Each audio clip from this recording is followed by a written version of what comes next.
Joyride is the third studio album from Tinashe.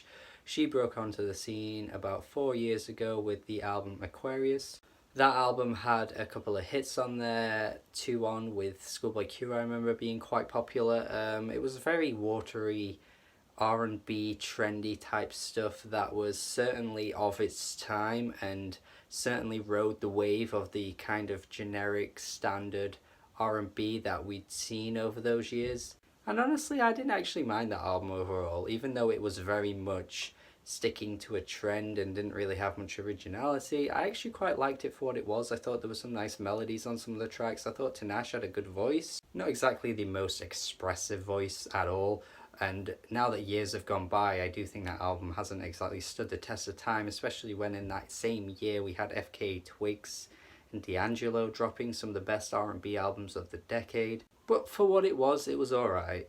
And she cemented her great vocal presence on the song All My Friends by Snake Hips, I think it is, and featuring Chance the Rapper too. A great pop song, one of my favourite pop songs of the past few years. Came out in 2016, was a huge hit over in the UK, not exactly massive across over to the US, but it was one of those life of the party songs which deconstructed what the actual meaning of a party can be when you're not in that right state of mind and everyone else around you is wasted and it's all kind of shit and you just want to be with like the one person that you want to be with because I don't know, breakups and all that crap. Very much similar to that Alessia Cara song that got big too, but I just preferred this one and I like Tinashe's voice way more than I do Alessia Cara's. But now we have Joyride, and I guess all of the generic problems that Aquarius had are basically here too. It's just 4 years later and she's jumped on other trends. It's like, do we need to keep like trend hopping every time you put out an album just so you can stick with the times? I mean, I don't think that this is going to really cross over too much in the charts right now, even though yeah, there's a Future feature, there's an Offset feature, both features of them both doing what they always do. Honestly, I mean, I like them both occasionally, and I probably like Offset more, but it just gets to a point where you're just like, oh man, like you're just doing the same thing over and over again. Can you just try and stretch things? Can you do something different? Could you try and be on a different type of beat maybe? But probably never, like never. We may as well accept that they will never do anything different. They're just popular artists right now. They're gonna jump on the trends and keep relevant. Yeah, keep relevant. That's what they'll do. And that's kind of what you should expect from them anyway, but it's just kind of boring for me.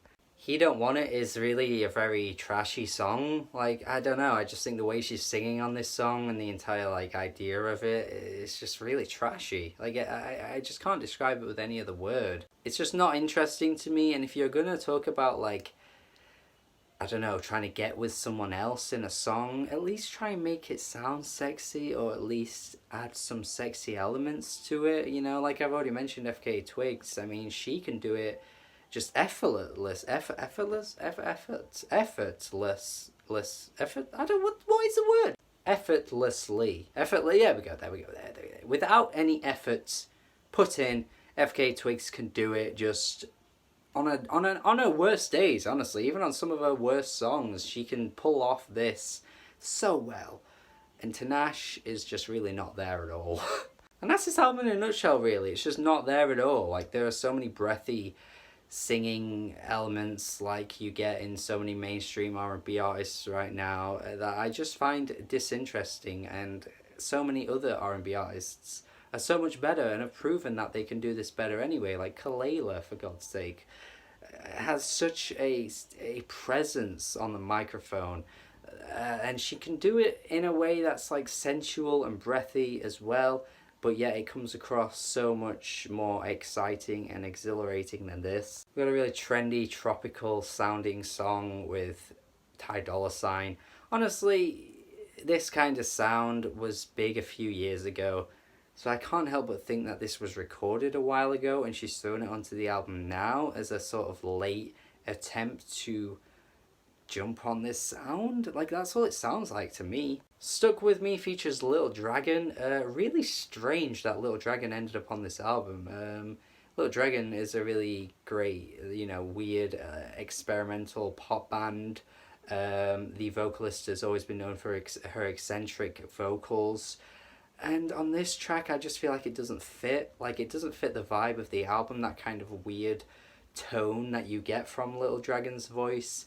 And I just don't know if it really melds well with anything that Tinashe is doing, because I just don't see it at all. We get this really powerful piano ballad right at the end of the album, which might be my favourite song, even though, again, like vocally, I don't think she's the greatest out there, but I do think she's overhated in that sense.